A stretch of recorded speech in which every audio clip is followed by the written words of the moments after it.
On October 30th, SWAT Auditorium will be filled with those anxious to see the premiere of Walter Anderson, the extraordinary life and art of the Islander. The film shares in-depth details of Anderson's life and his artwork. MC alumni and art professor Anthony Thaxton directed the film and tells more about Anderson, his story, and behind-the-scenes details about the movie. Tell me about Walter Anderson and why he's important.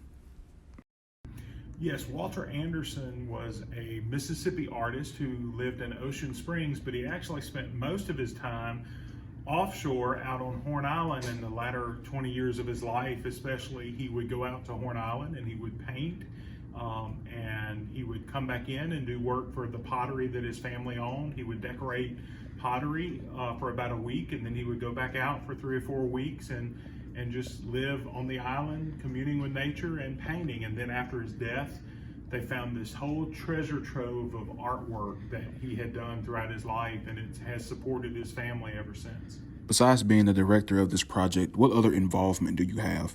I have a lot of involvement in this project. I'm the director of the documentary about his life. So Walter Anderson, the extraordinary life and art of the Islander. And not only that, but so I filmed and edited and directed the documentary, but we also produced a book along with this.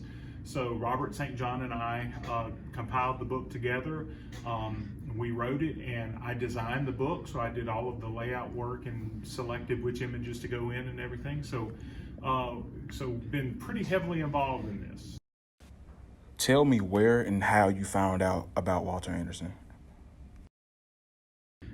Mississippi College was one of the first places I heard about Anderson. I was familiar with a book about his Horn Island logs, but my professors at Mississippi College, Dr. Gore, Kenneth Quinn, Bob Dunaway, Wyatt Waters at the time, all of them in the watercolor lessons that we would do, they would talk about Anderson and his life. So MC heavily influenced me on wanting to learn more about this Mississippi artist.